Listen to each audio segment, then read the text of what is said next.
Hello and welcome to the Stitched by podcast, the podcast that focuses on the crafters, creators, and pattern makers within the sewing, knitting, and crochet communities. In each episode, you will hear from someone you know and love, or someone new. I'm your host, Ari, at Stitched by Ari, and today's guest is Hollis at Vexnot Studio. Hollis is the creator behind Vexnot Studio, where she develops knitting and crochet patterns as well as one-of-a-kind pieces. She found knitting during the 2020 lockdown when she ordered a knitting kit as something to pass the time indoors. She started sharing her projects on a dedicated Instagram page, which eventually grew into a larger project known as Vexnot Studio. As part of this project, Hollis began sharing original pieces, eventually incorporating her mom's hand-spun yarn and developing her own patterns. Her current work features a mix of hand-spun and ethically sourced small batch yarn, including yarn from Manos Del Uruguay, a nonprofit supporting artisans in rural Uruguay. She continues to create original pieces and patterns while working as an engineer in San Francisco. Hollis, thank you so much for being here. Thanks for having me. I'm super excited. Yes, of course. So you mentioned in your bio that you've been knitting since 2020, so about 5 years now. When I read that you'd only been knitting since 2020, I was like, how? How did you come to develop your design style in that short amount of time? And what made you decide to begin developing patterns? Yeah, I think it was probably a combination of things. As you said, in the intro there, I started knitting from a knitting kit. It was actually a We Are Knitters knitting kit. I wondered. They just served me an ad on Instagram, and my university was doing a program where we were basically eligible. They had gotten a grant, and we were eligible for reimbursement for art supplies. And I asked our administrative assistant if knitting counted, and she said yes. So I ordered the kit and then got it reimbursed, which was great. And I think, I've always had an interest in fashion, just kind like in general. But then when I found knitting, I don't know, it just clicked. And so I was spending like hours and hours and hours every day, like learning how to knit and then learning new techniques. And pretty quickly, felt kind of like boxed in by following patterns, if that makes sense. I think I was modifying patterns like right off the bat anyway. And a lot of other people in lockdown also kind of like started their own project accounts or were like expressing themselves creatively online. And so I just, it seemed like everybody was creating patterns, and I was like, well, how hard could it be? It turns out it's pretty hard. Yeah. But it's really hard actually to create a good pattern.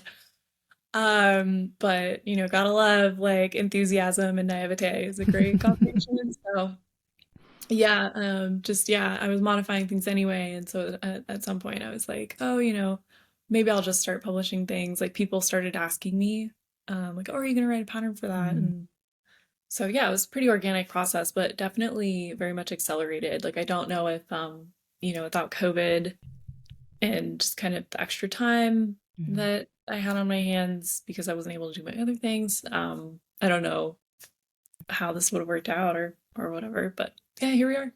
Yeah, that's amazing. So your knitting style, I don't know that I've seen anything like it. I Well, that's yeah. good, hopefully.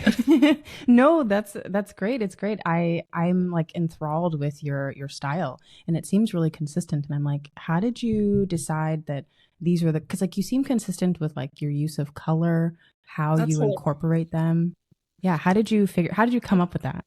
Internally do not feel consistent at all, Okay. which I will say. I think this is a pretty classic trope or whatever for content creation is that what you see is kind of the best I can kind of curate. Mm, um, and what's happening behind the scenes is like way chaotic. So this is me, my public facing content creation. I have to work really hard actually to make mm, it look that cohesive. And even now I look at it and I'm like, oh, like that's not very cohesive. really? Mm, So I'm glad that it's coming off that way because it yeah. takes a lot of work to get it to that point. My I never trained professionally as an artist or as a designer, and so I'm very much still learning my Mm, style and still learning how to create and how to be consistent and how to develop mm, as an artist. And So, it's really messy behind the scenes. And then, yeah, like I said, I have to do kind of a lot of work to like pull it together to show it to the world. And so a lot of the time that'll mean, pieces that I created like months and months and months ago won't actually make it to a public facing channel until I can kind of find a spot in the Mm. rotation that's not really visually jarring. Wow. Yeah, it's so interesting that you said like it takes a lot of work to because like it literally like from an outside perspective it looks effortless. And That's great. And mhm. also terrible. Yeah. That's fair. I mean, I find that like, even with like fashion, the effortless looks take just as much effort as like the non-effortless looks or Ugh, whatever, yeah, seriously. When someone's like, I love your style, it's so effortless. I'm like, You're like, it's a lot of work okay. actually.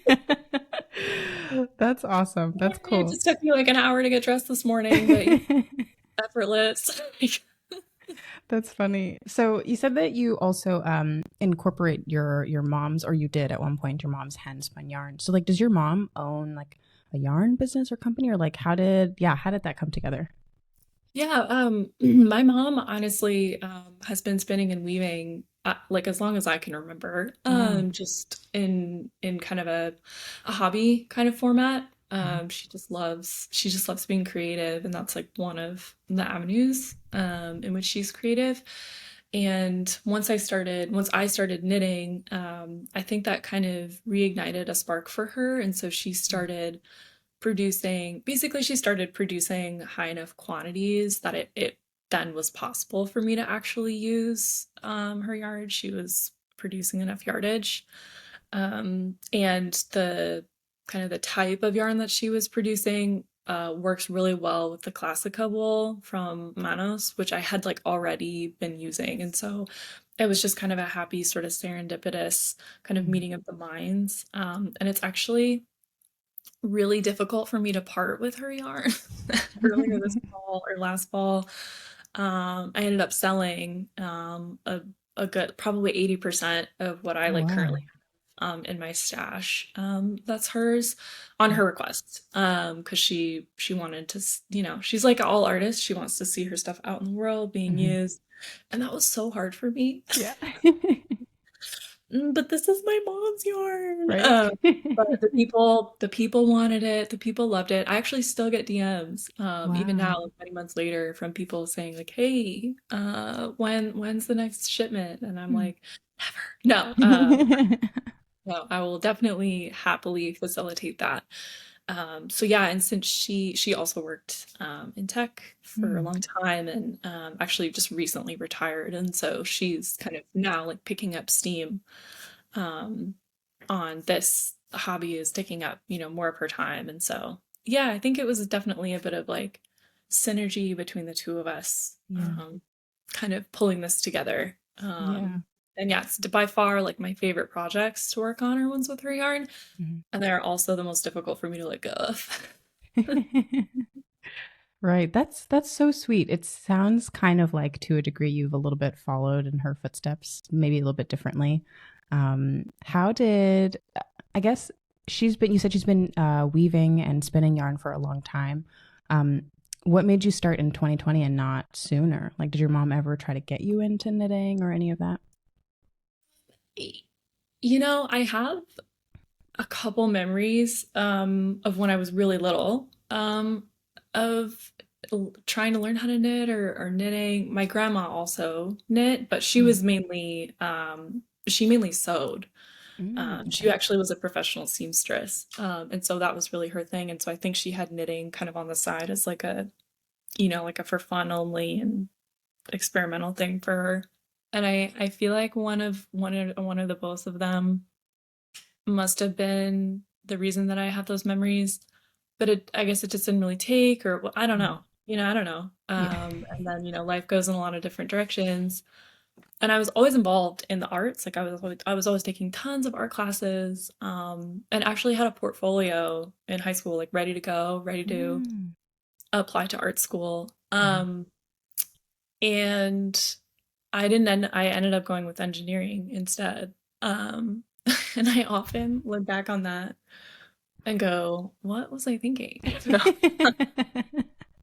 I mean, I think it's a lot of things where, it's scary for sure to commit fully to the arts for sure. And then just as a society, we really value like accelerating in the sciences and math. Um, and so when you're good at those things, it's easy to just kind of keep doing them because you're Hmm. like, oh, well, everyone, this is valuable. I like it. Okay. Like I'll just keep going. And I didn't really think about it very seriously until the last couple of years with Vexnot. And now I'm like, wow, Yeah. it's interesting. Like I always end up coming back to art. Um, Mm. That's so so, isn't that how it usually is? yeah, who knows what the future holds, right? Right. So for now, I'm sort of continuing to bridge the two worlds, Hmm. but my hope one day would be that I would be in a position where I like feel strongly enough and have kind of enough footing to transition fully into art. But to be honest, I'm Mm. actually not sure what that would look like. So I think I'm still very much I always tell people I'm like, I feel like I'm a teenager in terms of art years because I really only seriously started pursuing things. I would say even like 2.5 years ago when I Mm. kind of brought Vexnot online. And so I feel very young as an artist, like cognitively as an artist. I feel very Hmm. young. I relate to that. Yeah. Um, yeah, that makes sense. So, okay, you've mentioned that you work in tech and you've considered, taking your art full time maybe someday if it makes sense to do that. Um, but speaking of your full time job in tech, can you talk about how you manage to create mat patterns and one of a kind pieces and content while working a full time job in tech? Yes, very with great difficulty. I think, yeah, this is again one of those scenarios where what is public facing as far as like Vexnot Studio and the content, I think my hope is that it's coming off as fairly seamless and like behind the scenes, it's basically a mad scramble.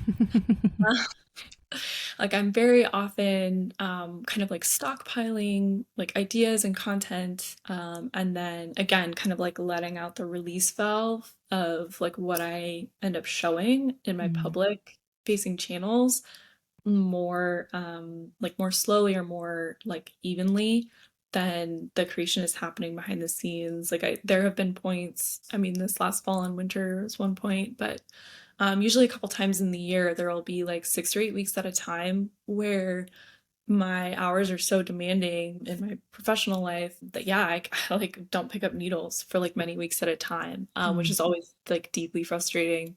So it's kind of like fitting things in the cracks, so to speak, especially in the winter when like filming hours are really reduced because of Hmm. the light. I'll like pack a bunch of filming in on the weekends and then kind of try and spread my editing out during the week. Yeah, I try and work on things that I know are going to be or things that I'm going to want to film or things that I'm going to want to have like more visible. I'll try and work on those during daylight hours and then things that like editing or like writing scripts or like the other or like writing patterns and stuff like that. I can kind of like arrange so that I'm working on those like late at night or when it's dark or super early in the morning when I'm not as concerned about what the sun is doing. So yeah, like it's chaotic. Does the chaos ever feel like too much? Yes. Mm, Very much relate. so. Yeah, pretty much every December, December 31st, Hmm. when for tax reasons, I would have to stop basically accepting money, Mm. accepting taxable income. I'm always like, okay, am I committing essentially to another year of doing this? And Hmm. honestly, I think the reason that I've kept going, I think one other point that you had brought up earlier was like, oh, like what drives you or what motivates you? Honestly, it's like compulsive. It's a compulsive Mm. need to create, and to share Yeah. and to produce. And I think if it were an external motivation, I don't think I would have lasted this long. Mm. Yeah. That But I makes. would be probably writing patterns and knitting and creating even if Instagram didn't exist and Ravelry Right. and Etsy and all those places, even if I didn't have a digital presence, I would still be doing all this stuff Mm. anyway. So That's really good to know. Yeah, that's an artist, right? Like you're creating because yes. you're fueled by it. You're like, I have to create. Yeah, it does honestly feel sometimes like I'm like, I have to get this out because Yes. my brain won't leave me alone. It won't Right. leave me alone until I get it out. Hmm. And it's kind of the same thing for writing patterns, even though that's a very different kind of creativity Hmm. for me than kind of the bespoke one-off freehand projects that I also take on. They're very different, but it's a compulsion either way. Yeah. Yeah. Isn't that like an interesting feeling? I get that feeling too, where I'm like, I have to create this and get it out of my system. And then once you do, you're like, okay, now what's next? Yeah, then you're like, oh, I can breathe. Well, no, usually it's like, okay, now what about the other 10 ideas that are Hmm. in there? Do you feel like, What so am like, I I know that, oh, sorry, what were you saying? I was just gonna say, when am I gonna find time to get those out? Like, Yes, like they're just trapped in there. Um, I've noticed that like between creative people, there tends to be those who have too many ideas and those who don't have enough. I am thankful to be in the group of people that have too many ideas, but then the frustrating part of having too many ideas is when do you have the time to like act on them? Do you feel like you're in that as well? yes, it's very difficult. I have, at any given time, I have a million ideas. It's very difficult to triage, like which ideas I feel like are strongest, but also which I'm sort of intrinsically motivated to work on, Mm-hmm. which unfortunately there's not actually always perfect alignment there. Mm-hmm. But then on top of that, because of the way that fashion works, it also depends on the season, right? So like if my brain wants to work on, a cotton like what I'm wearing now, like a cotton summer light kind of feminine knit, and it's September or October, and I know, okay, well, no one's gonna be looking at that kind of a pattern right now or that kind of Mm-hmm. content right now because of the season. Well, maybe a few people who are planners or living in the southern hemisphere. My Australian friends are always like, "Don't forget about us." And so, yeah, there's just a lot of factors that come into play that don't really have anything to do with kind of the innate, like, creative drive. Mm-hmm. And that can be really frustrating sometimes. And also, like, figuring out how to triage things and Mm-hmm. staying motivated, once I have picked a direction, like, staying motivated for me personally is really difficult to kind of like stay focused. Yeah. It's interesting that you say that because, like, when you're following someone online, you only see what they put out, you only see what they're producing, you don't see what's happening behind the scenes. And I think sometimes we forget that, like, we're all just people trying to make all this stuff happen.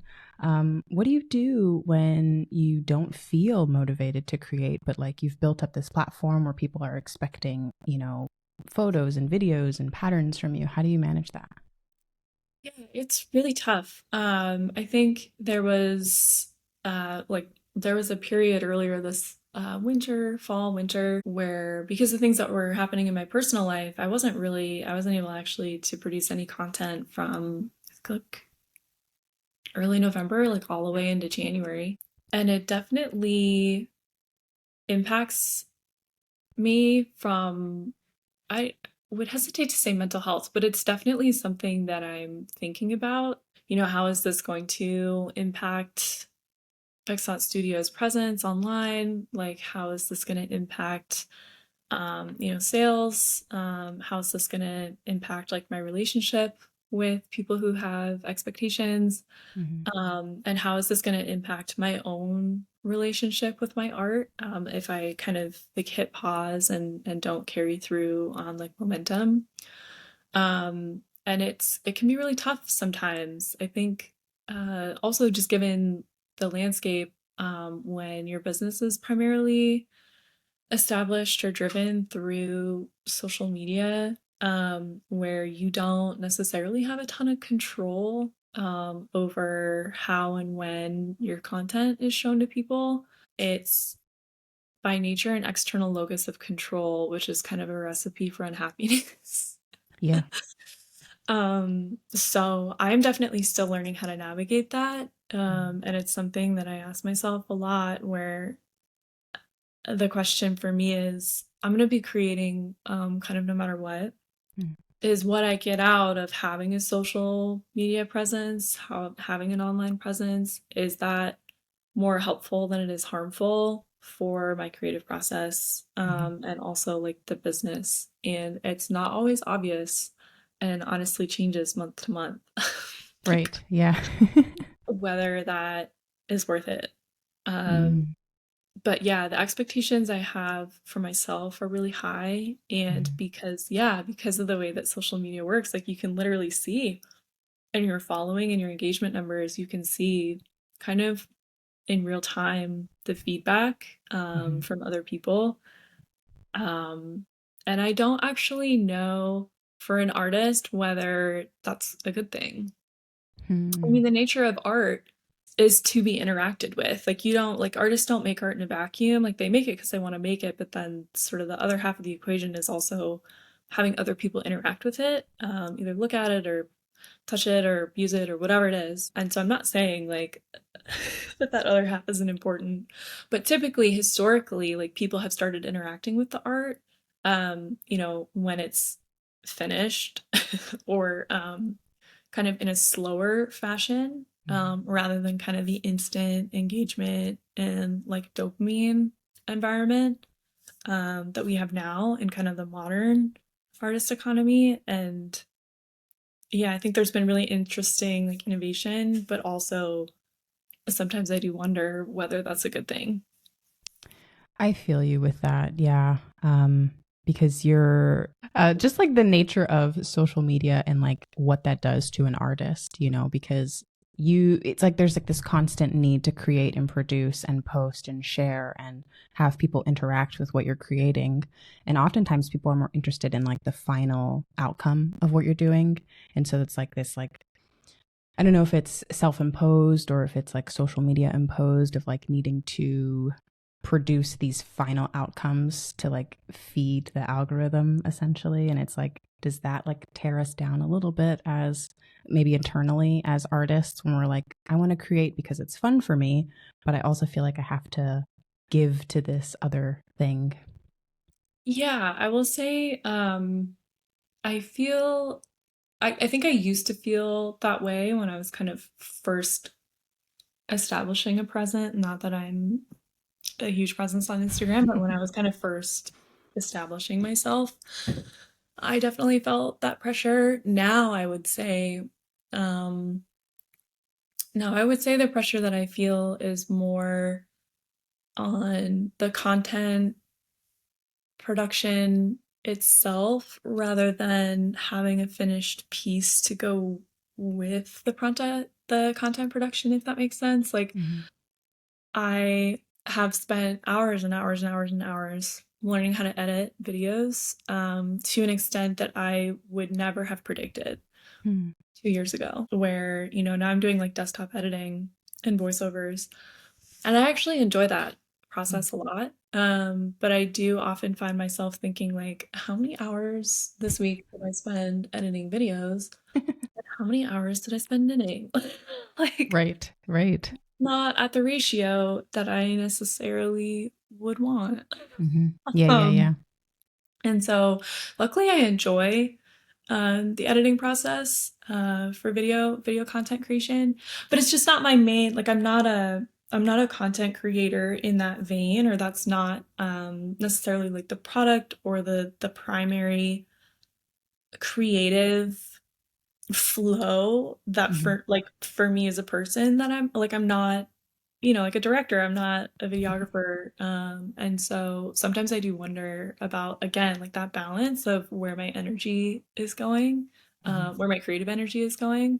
And like I can't tell you the number of times where, like, even today, like I had to pause a project I was working on earlier because I'm running out of daylight, and I'm like, oh, I'm gonna need to film or photograph that in the daylight because of X, Y, and Z. So now I can't work on that project anymore today. Uh-huh.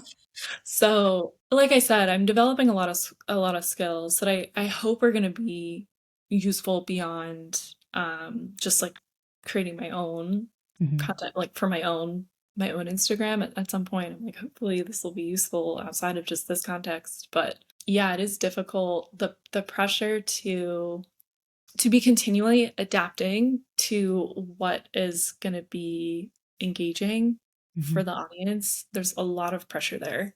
And with the push towards video, I mean, the landscape even between like last July, August, September, and now, the changes that have happened, especially on Instagram, are huge. It's Hmm. basically a different platform now. Right. So it's like It's adapt to constantly the times. adapting. Hmm. It's the constant adapting to an algorithm, which is an interesting time to be an artist when like that's what you have to focus on. Because I got my start pretty much in 2019, 2020 as well, and creating back then was so different, to what it is now. Hmm. Yeah. I was just a consumer at that point. Hmm. But Instagram didn't really have any video features at all. I actually am struggling to remember now, even when like stories were introduced, when that was a total Mm. ripoff of Snapchat. Um, and it's just like all these things have kind of like come, or all these features have kind of come online. And it's a totally different experience now. Although I will say, like, when I'm being unkind to myself or when I'm being like maybe a little bit more realistic with myself, I will say the things that do end up generating engagement, I think, like, to some extent, people can kind of justify it by saying, oh, it was kind of arbitrary that this thing or that thing went viral and this other stuff isn't getting Hmm. engagement. I do think, unfortunately, that there is still a legitimate tie between the quality of what I'm producing and whether and to what degree people are engaging with it. Hmm. And again, like, that is not always feedback that is nice to know or hear. Hmm. It's difficult to navigate that from an ego standpoint. So I think for the most part that relationship holds, with the caveat being, if people are not producing any video content at all, they are going to reach fewer people, Yeah. but it's still possible. Hmm. So, yeah, when I'm, like I said, when I'm being realistic or a little even unkind to myself, I can see that that relationship still holds. Yeah. Yeah, yeah, I feel you. Social media is interesting, and it's crazy how much it has transformed in such a short period of time, and like how you kind of have to grow with it or be left behind. So like if you just want to post like pictures, that can work. Some people do that and it works perfectly for them, but like the reality for a lot of people is like you have to post video or you're not going to grow, which is Well, also yeah. interesting. Hmm.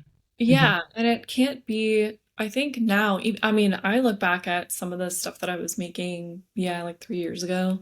That was very amateur, and kind of like entry level. And yet it still got engagement, I think, because, the platform was in kind of the early days and almost no one was creating that type of content. And so it was kind of easier to break through with a lower skill level. Like, I feel for people who are kind of coming online now and starting from scratch, it's much harder to break in. I mean, even me, I feel like I was late to the game in a lot of ways, Hmm. with like knitting and Instagram as a channel, like a marketing channel. Hmm. Um, and I've been doing it for a couple years. So yeah, it'll be interesting. I'm very curious to see how this landscape changes in the next couple of years. And I honestly, I don't feel like I have a good idea. Yeah. Honestly, I Where could not have predicted back then that this is what it would be like now. Like, how do you know? No, like, how do you know? And then Hmm. I look at like one of the videos you released recently, with your journey kind of like with filet crochet. Hmm. The first video in this series like went totally, totally viral and was this huge, huge, It huge did. thing. And then you followed it up and did like this great, amazing series, and the engagement wasn't the same. And like even I was like, what the hell? Like that make it just, yeah. It's just like it's like shouting into the void.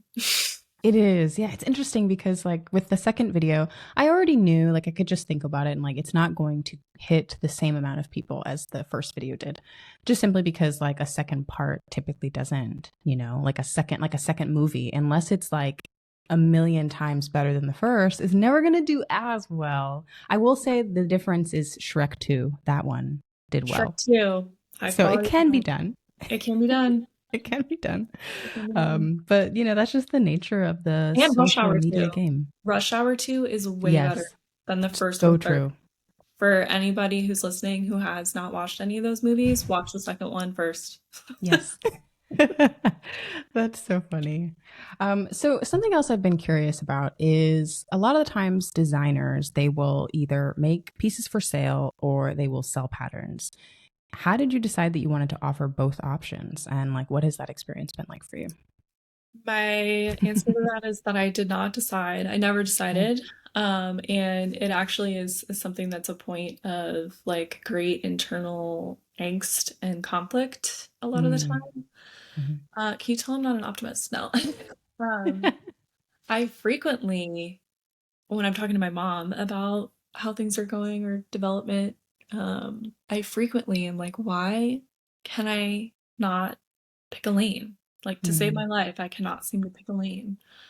I think in some sense, I would be having more success probably if I had chosen a lane, or could choose one now. But it's very unusual. You're right. And unfortunately, it's not a purposeful strategy, or rather, I will say, like, I think I could potentially be having more sort of commercial success if I would pick a lane.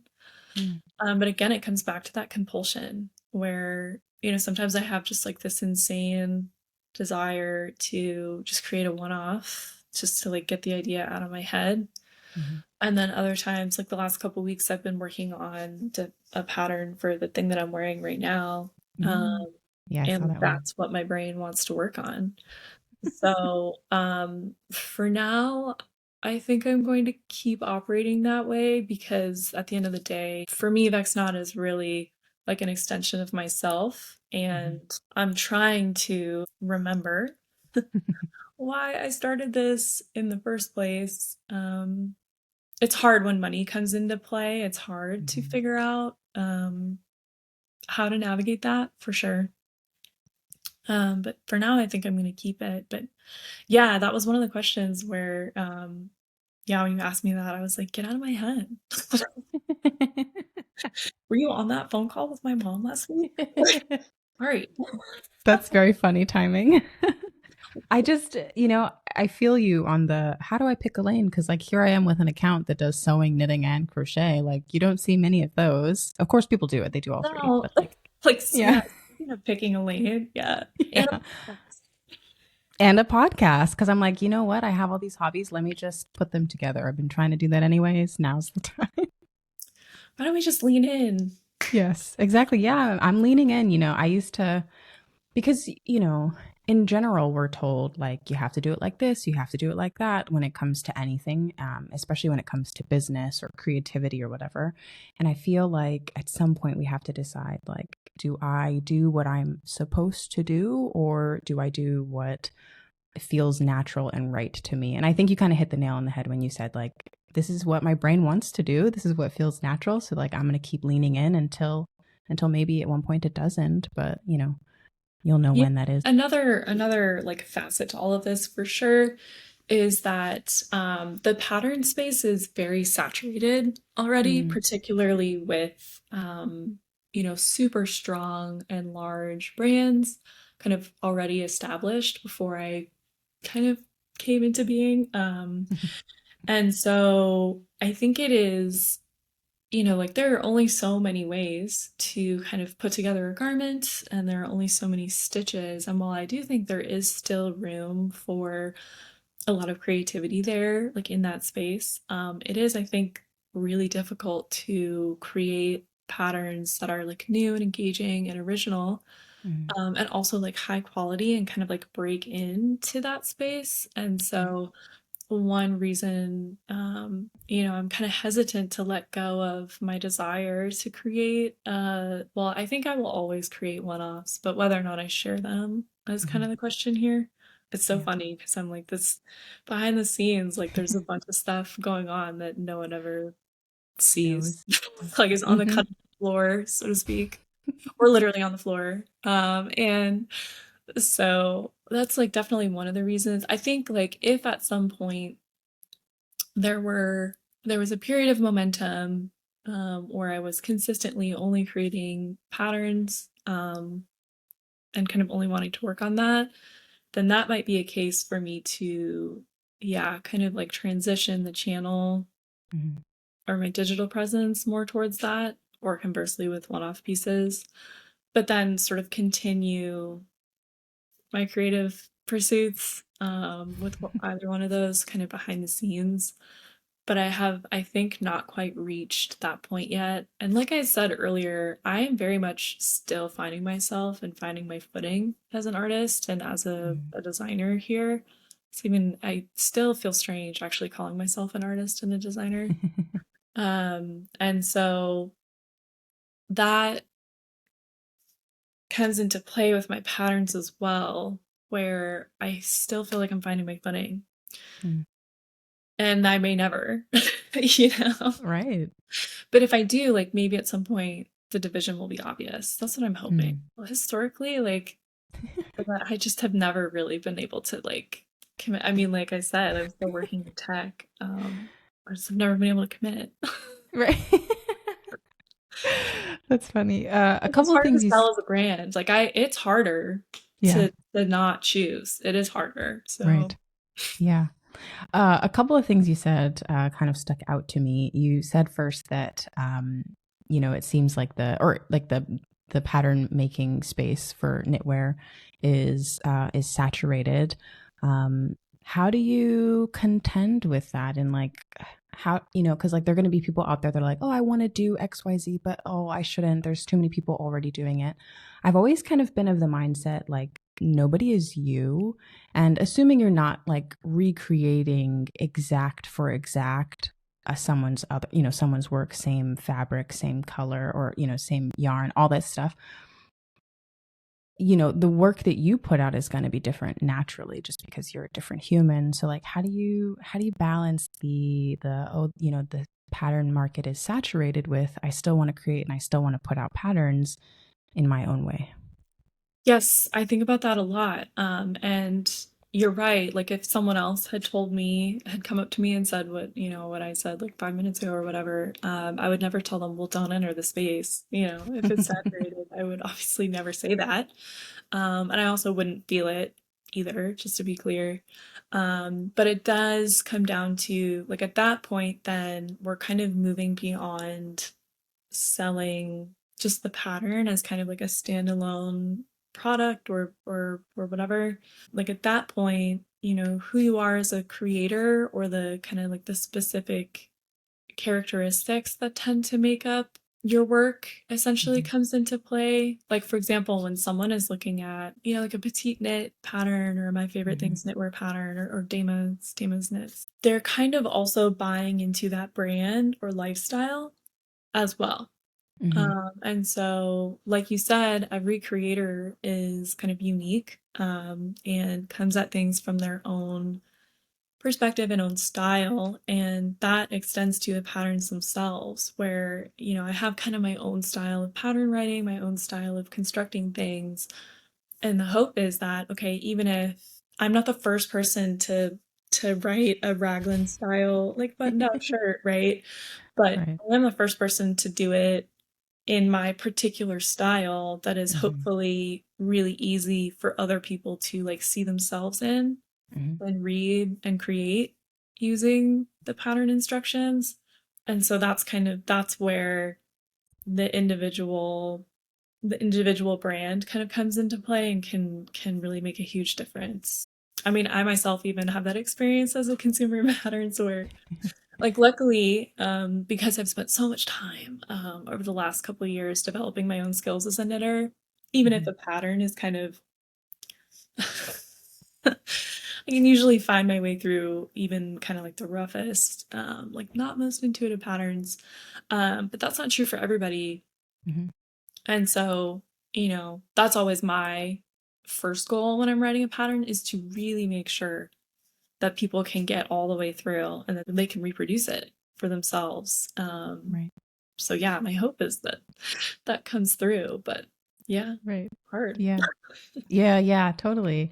And also, I also kind of think about it as well. Like you can, pick 10 stores and they all might have a white t-shirt, but the fit's going to be different at every single store, It's and gonna be which one different. you lean toward. Yeah. Yeah, the fit is gonna be different, and this is where branding is a really big deal Hmm. because even the difference in fit potentially might be negligible between a brand like let's say like you're looking at a white t-shirt from Target or a white t-shirt from Old Navy, let's say. So like Hmm. on the face of it, those brands occupy similar spaces in terms of like the consumer market there. But maybe you feel really strong fidelity towards one of those brands over the other, and you're like, well, I always shop at Old Navy or I always shop at Target. So I'm gonna go, you know what I mean? But Hmm. there are reasons why you always go Hmm. one versus the other. And so my hope for myself is that I'm establishing some brand loyalty and people are like, oh, well, I always buy my button down summer knit tops from Vexnot Studio, even though Right. like, there are other brands who like also write those kinds of patterns. Hmm.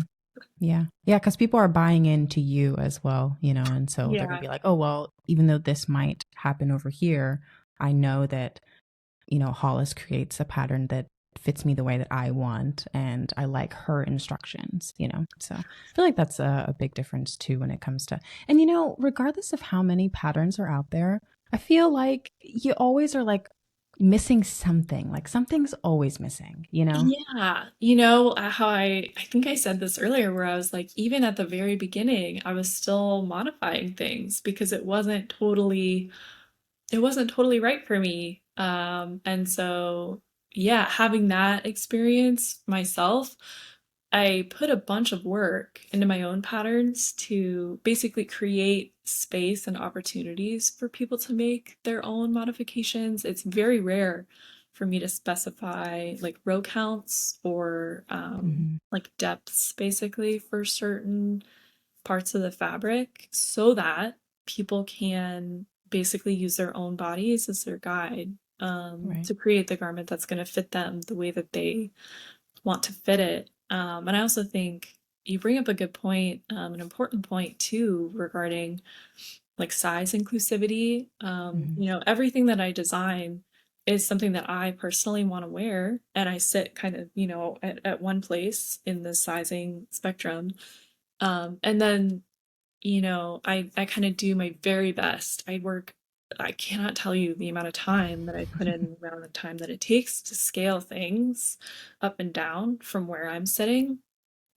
And I think in some cases, it is actually impossible to design a pattern to accommodate every every single body. Hmm. But I think it's important that we try our best. Yes. And then Hmm.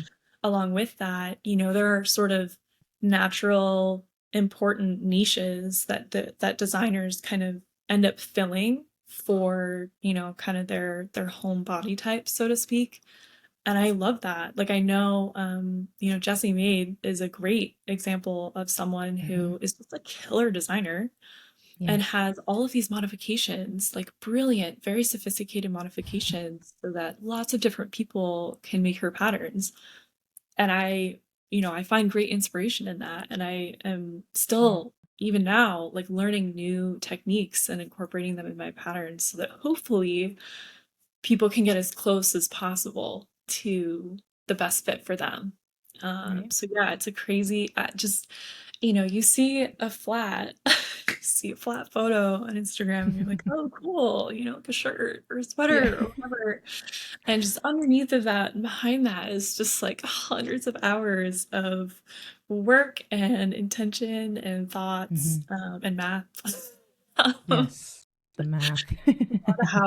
How to yeah, carve out your niche and make the best possible version of something that you can for people.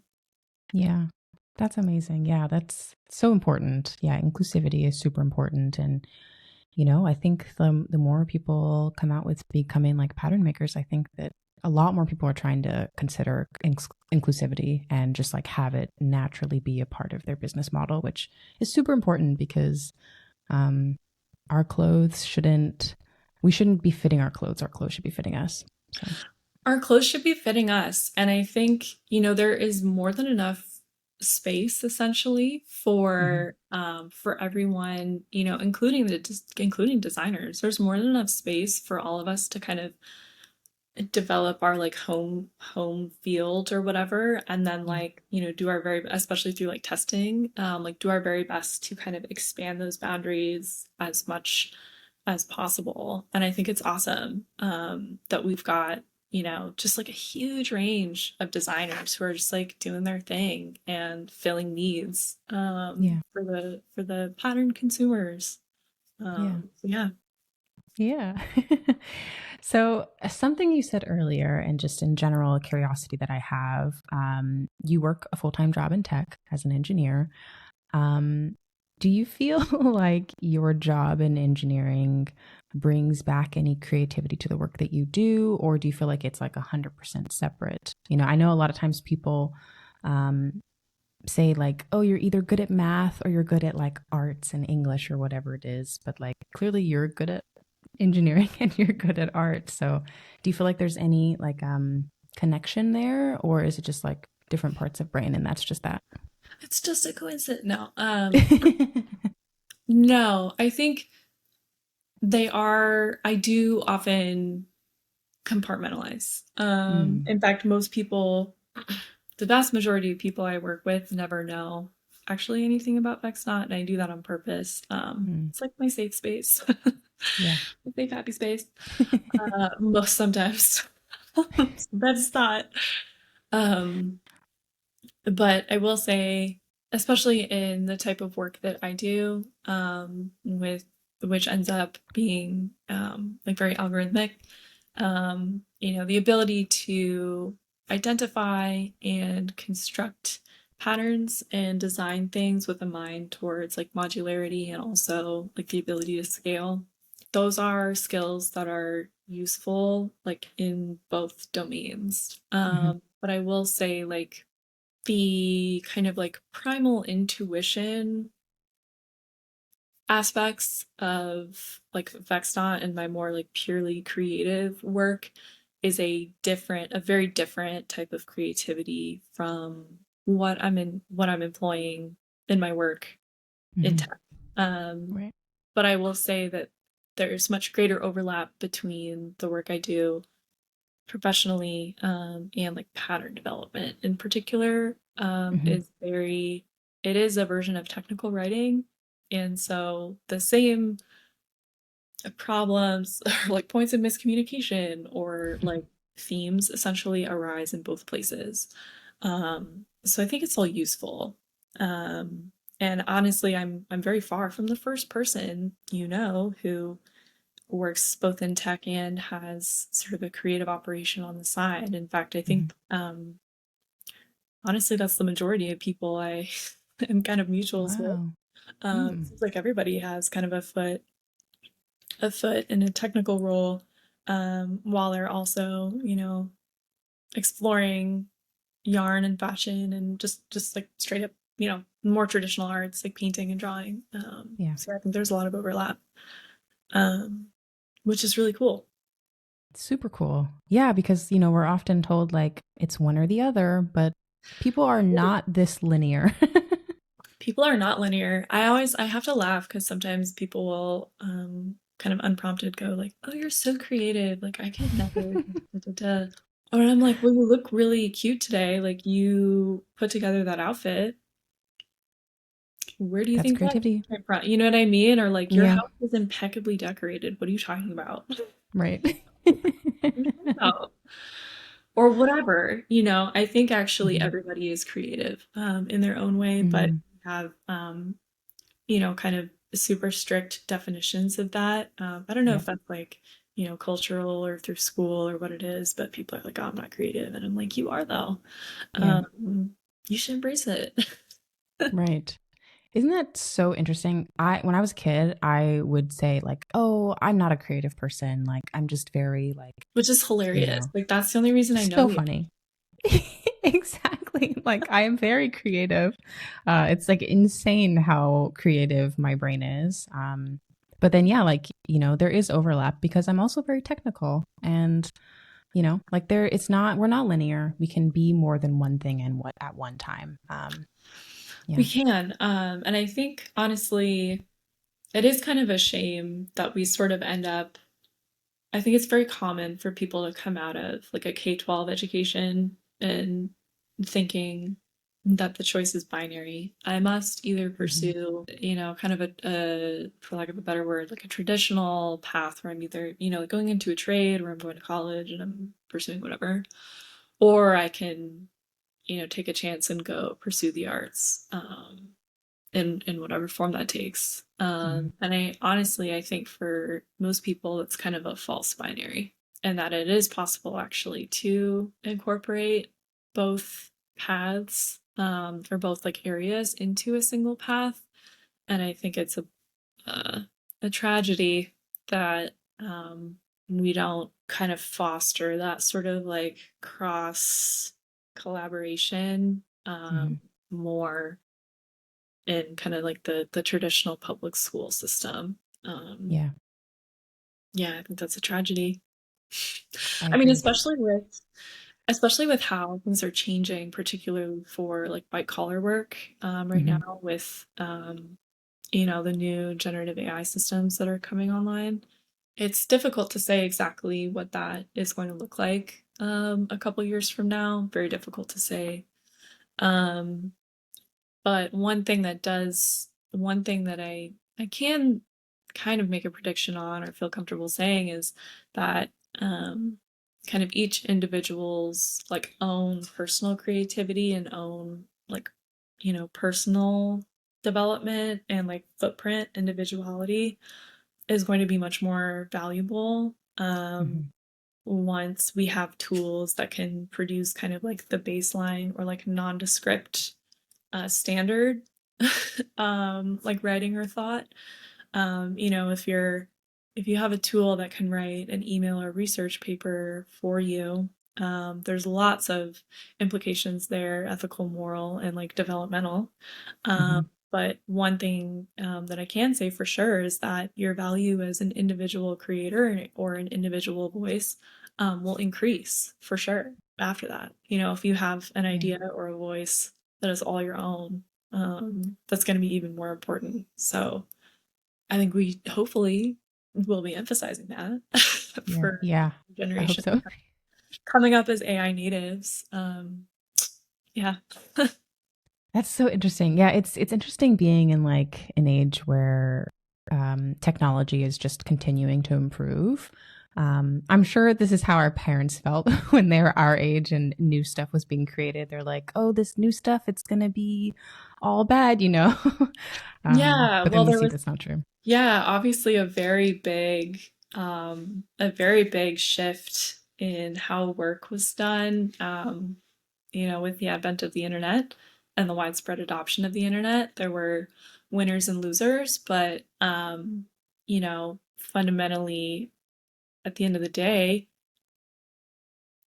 most people still work, and most people learned those new tools, and most people kind of were able to make that transition, so to speak. And yeah, hopefully it'll be the same this time around. Yeah, But yeah, I think art's going to be more important than ever, hopefully. I think you're right about that. Yeah, I think you're right.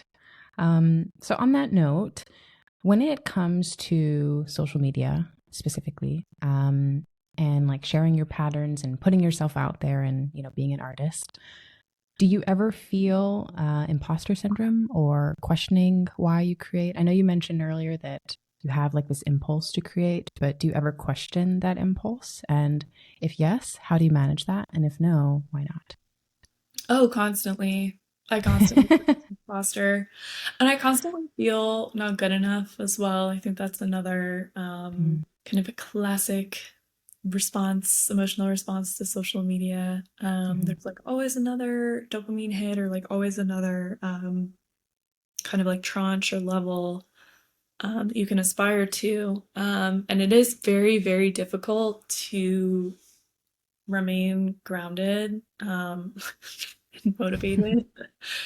Um, I think a lot of us behind the scenes are messaging each other like, "Oh my God, this was a disaster. Like, I feel mm, terrible about this," or like, "This went great and I have no idea why," or whatever. right. And I think it's really important, usually when I'm kind of spiraling or really feeling the impacts of having a public presence, Mhm, like coming back to the art and getting back to creating is usually a pretty good antidote. mm, Um, I noticed, or I have noticed, that typically when I am spending more time consuming than I am like consuming content than I am mhm, creating either my own content or creating my own art, is typically when I'm kind of like most at risk for feeling like an imposter, feeling like I shouldn't be here, or just like questioning the value of what I'm doing. yeah. And so it's kind of the artist version of like, go touch grass, like go touch your art. Oh, you feel terrible today? Like go touch your art, go touch your yarn stash or your fabric Mm, stash or like whatever it is. Like get yeah. off your phones. It's the phone. Like, get off your phone. But it's tough because, like, that's how I interact with, like, clients and people who are Mhm, buying the patterns and, like, other creators, like, that's, the format, for that interaction, so it's so frustrating, yeah. for that public space to be the source of, like, so much joy and so much pain. It really is a balancing act for sure. Think for almost a year now, I've had like my notifications turned off for any social media platform because Oh, I've I want to be never the had one those turned choosing. on, ever. I knew Smart. right off the bat, I was like, "Oh, I can't handle that. No. You're like, not for me. That's not for me. It's a no for me, dog." Yeah, no. Yeah. Yeah, yeah. I feel you. I watched that documentary. I'm forgetting what it's called right now, but it's the one about social media. And do you know, have you seen that one? It's like a Netflix one where Is it recent? Because I've seen a couple that um I've seen a couple, I think it's been out for a few years a now. few years. Okay, I think I am thinking of the one that you're thinking of, and like Yeah. you, I cannot recall its name right now. Yeah, I feel bad. If you can put Sorry that to the in the listeners. if you think of it. Yeah. But I decided to watch that one and it was just like talking about like the impacts of social media and like scrolling and like all of these things and like the impact that it ultimately has on our brains and just how we think about life in general. And I was just like, wow, that's so deep. And one of the things that they recommended, they're like, if you can't do anything, if you're gonna keep scrolling and keep on using social media, because like they even recommend like deleting it. And I was like, well, I'm not gonna go that far. But they were like, if anything, turn off your notifications. That way it's a choice. Like you're engaging because you want to be, not because you're being pinged constantly. And that made a huge difference for me. And now I just go on there when I want to. Of course, I doom scroll just like everybody else. But it does help to kind of mitigate how often that happens just because I've eliminated that aspect of it. Yeah, exactly. Engaging with intention. I have found, especially since transitioning, so I actually used to do all of my video editing on the Instagram app, which was a horrible experience for my eyes and my Right. fingers. And like that app crashes like no other app on my Mm-hmm. phone. Like the number Mm-hmm. of times that I have screamed obscenities followed by the word Instagram. So don't sue me, Instagram. Or but just, or actually I do want to talk to someone about my Yeah, experience. exactly. Mm-hmm. But I will say, since so much of the content has transitioned from post to video, and since I have transitioned from editing in app to desktop editing, Mm-hmm. um, my experience of Instagram has been, and like TikTok and whatever. I'm saying Instagram, but the like all of All of them. all the apps, all the Mhm. apps, TikTok, everything. My experience going on to those places and creating and posting content there is much more intentional. Mhm. It's also a much more enjoyable process for me to edit and cut the videos together. Each one of them is like a small documentary almost. I really Yeah. understand why people find making documentaries compelling now, especially Yeah. the last like year or so. And so that's been really helpful. And just making sure that I'm not I've also kind of like hidden the apps in subfolders in my phone Mm. so that I have to, it's not just on my home screen, like I have to go in the folder and then scroll and then into something else in order to get into it. Just adding a little bit more friction. We call it friction. This is so disturbing, but adding a bit in the user experience so that Mhm. it's not like a habit. But yeah, my screen time is whack. Not good. It's not good. I have you heard of the what is it, like the, I don't know if it's just an app or the product Brick. Have you heard of this product? No, is that where you kind of purpose is the name, the, you know, what's to come, a preview of what's to come, Yeah, you like you breaking your. brick your phone so that way you like set it in a timeout essentially, so you don't like actually use it for whatever amount of time. I don't know exactly how it works, but I've seen a couple people I follow using it and they're like, this is great. I didn't use my phone. I didn't use social media for like X amount of days or hours or whatever it was. I have one friend who also, he like grays out his entire phone. So like none of the apps have color, like it's all Yes. grayed out. That. Yeah, like Yeah. supposed to be less like just making it less visually compelling. You're like, oh, Hmm. this is interesting to look Yeah. at now in black and white. Yep. All these tricks just to not, be on our phones constantly and creating instead. I know it's so it is very much a double-edged sword because Mhm. I also I struggle with this morally as well as someone who is on the other side creating things and wanting people to spend more time so that they encounter my own content and like Mhm. hopefully, engage with what I'm doing. And, I mean, like at the end of the day, unfortunately for me, it's marketing. And Mhm.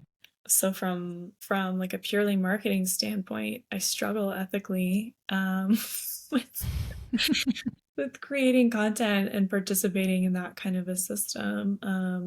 I can't tell you the number of times that I've said to like other friends, other creators, where I'm like, I wish that this wasn't our interface. Like I wish we had a more kind of like a community hall or like a community artist center, and that's how we were Right.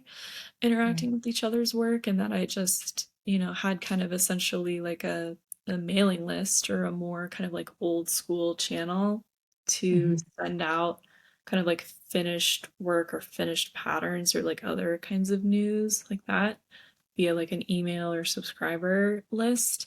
Kind of like the old school blogging days, essentially, like blogging like Mhm. 15, 20 years ago. Um, yeah, I have a lot of nostalgia for a world I never got to participate in. Yeah. I wasn't old That's enough, funny. but Yeah. it seems like the like heyday of blogging was like some real shit. Okay, Yeah. I wish. Seems like 2004, 2006, like was really cool. Mhm. Mhm. I feel Blogging. you. Isn't it so funny? I remember being a kid being like, "Oh, I want to have a blog that people read," and the things I wrote on that blog that never saw any eyes. Thank God. Shut up. You absolutely have to share that link with me. I Is it wish I still still had a live? link. Is it still live?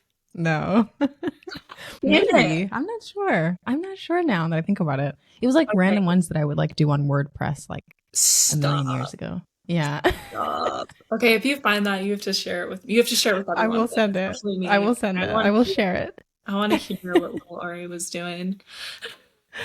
Oh, so funny. So funny.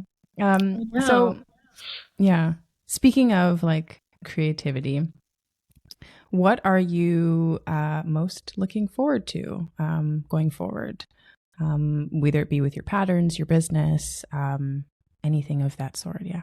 Yeah, I think in the short term, I'm actually really excited about the thing I'm wearing right now. Yeah. Calling it the working title is the Presidio blouse. The Presidio, I'm in San Francisco, Ooh. Mhm. and the Presidio is it's a really beautiful park, just like a couple blocks from our house. So I'm really excited I'm nearly done kind of with the first version of the Mhm. pattern, and I'm in the beginning stages of getting testing started on that. So I'm really excited about that. And we'll see. I have kind of no discernible relationship so far between like how much I love a pattern and how much the public loves my pattern back. Right. There seems to be like no relationship there that I can tell. Oh, I'm a little bit nervous that I love this one so much. I'm like, oh man, it's gonna be like a commercial disaster. But I've really enjoyed making it myself, and I love wearing it. Yeah. So that'll, have to be enough. Yeah. I'm excited Do about. you have a release date yet for it? I don't have a specific date, but I'm hoping for May. One of the Ooh. things that's kind of holding me up right now is that I'm gonna change how I go about testing. I think for me it's really stressful to put out a public call and then have either just an Mm. overwhelming number of applicants who are all like amazing, or conversely like put out a public call and then like not get enough, like not get what I need. Mhm. Like both of those are not ideal. So I'm in the process of kind of redeveloping. Honestly, I feel like I'm at a bit of an inflection point with Vexnot right now. There are Mm. multiple dimensions of the business that I'm in the process of renovating, so to speak. Yeah. Pattern testing being one of them, like how I'm doing that. Mm. So my hope is that I'll have that kind of ready to go at the end of May for the Mhm. general public. There Yeah. is a spring, summer, early fall pattern, and so that's kind of like the short term. Long term, like I said, I'm kind of undergoing some renovations, so to speak. I Mhm. feel like the types of patterns that I'm wanting to make, I can feel a shift happening there internally. Mm. Um, and also kind of trying to get established outside of Instagram as well, like trying to get more established on Ravelry and other Yeah. spaces where I can engage with people without having to funnel everything through the content lens. Yeah. And so, like, one form that that might take, yeah, is just getting more of my patterns onto Ravelry, changing kind of like the style of pattern that I'm doing as well. Um, Kind of building up my like newsletter presence. I Mhm. actually love writing and I have lots of ideas for writing, Ooh. kind of more like blog style writing, Yeah. but haven't dedicated time. Everything is about like how much time do I have to do Right. stuff this week? So, I'm sort of figuring out how to like let off the gas a little bit with content Mhm. creation so that I can attempt to kind of build up these other avenues, hopefully in a way where I'm like more it's just a more sustainable path forward, because having every bit of my business go through Instagram and through that like very narrow funnel, frankly, isn't super fun for me. Yeah. And also, like this whole time we're on this podcast, I'm like, am I being too honest? Like, are people just gonna run away? I don't even know. Like, I'm just like, they say they want authenticity, and then like you're authentic, and they're like, ew, I don't like that, and you're like, okay, well, that was literally me, so that sucks. I I feel you. Yeah. Like as When I've I put a brand in front of everything, it's because I was like, I can't be Hollis on the internet, because like if I'm getting mm, mean comments as Hollis, like getting mean comments on Vexnot is like one thing, but getting mean comments or bad reviews or just like dealing with someone who's unhappy as Hollis is just like way worse. So You're like, I gotta separate. like if you don't like what I'm saying on this podcast, like you be nice about it. Yeah.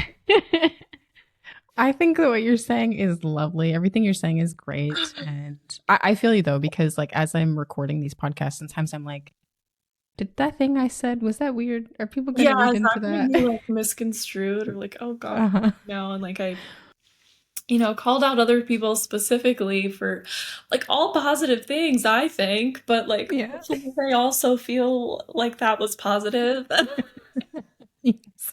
I think so. Yeah, the fear of social media and putting yourself out there, but like I think that all of us as creatives, we're all putting ourselves out there and, trying to share who we are, what we love, and even behind a social media presence, we're all still people. And I think that's like the goal and like the intention I'm having with these conversations is like, I want people to remember that, hey, Vexnot Studio is Hollis the person, and she has thoughts and feelings and she's living a life. And that's just, that's just relevant in general. We're all people. So yeah, art at the end of the day, I mean, art is personal and it is impossible for me anyway. It's impossible to separate the brand from myself, like personally. And sometimes that's, a source of great inspiration and joy. But yeah, when things aren't going well or when, someone's unhappy, it's like doubly awful, essentially. Because at least in my professional life, I can be like, there's just some emotional distance, I guess. But not so here. Yeah. That's interesting. Like putting, your art is essentially like you. So it's an extension of ourselves. Yeah. Yeah. That's beautiful. So it's like, how can you not I love take that it personally? You're gonna. Yeah. I feel you. Just like out here doing my best. I don't know. Yeah. You are. And like, I think that all the stuff that you put out is amazing. And I'm just really inspired by, I'm inspired by your creativity and just your vibe in general. And I just really appreciate your approach. And I know I am not the only person that feels that way about like what you're putting out there. So even if it is curated and you're doing it with it's still intentioned, you're still doing it with intention, and that shows you. So I really appreciate this has been such a pleasure, and it's just made my week for sure to sit down and talk to you. And you have such fantastic, like, your professional skills. I think it sounds like they overlap with the content creation as well, just your experience in podcasting and editing. And I'm always learning from other creators, like including you, like just the other day I was DMing you about some technique that you were doing. I can't remember exactly what we were talking about, but some technique you were doing. I was like, yo, like, how'd you do that? like we're all just out here flying blind, just figuring it out. Doing our best. Thank you so much for saying that. Yeah, it's I think we're all just inspiring each other, and it's nice. It's great. I want to thank you so much for being here and like sharing your thoughts and just being open and honest. I think that's super important in general, but especially nowadays. Yeah, and hopefully people listening to this like see a bit of themselves and think like, okay, that's what's happening. That's what's happening with Vexnot or Stitch by Ari or whoever. And like, okay, it's okay that behind the scenes for me, like things are also really chaotic, or like I don't know what I'm doing or whatever. Like hopefully it's an inspiration type of vibe where it's like, if I can do it, like anybody, like if I can do it, I can do it for sure. That's exactly what I want it to be. I want people to be able to see themselves through this and just remember that at the end of the day, we're all people, we're all trying, we're all doing our best. We're all just out here doing our best. Yeah. Exactly. Well, thank you again, Hollis, for being here. Thank you so much for having me. Of course. Yes. Thank you for listening to the Stitch by podcast. If you enjoyed this episode, I did, so I hope you did as well. Another one drops next month on June 19th. To be updated on upcoming guests and topics, visit stitchedbypodcast.com and find me on Instagram, Threads, and YouTube at Stitched by Podcast. I want to thank again my guest Hollis for joining me on today's episode. Find Hollis on Instagram at vexnot.studio and on her website for her patterns and one-of-a-kind pieces at vexnotstudio.com. I'm your host, Ari at Stitched by Ari, signing off for now.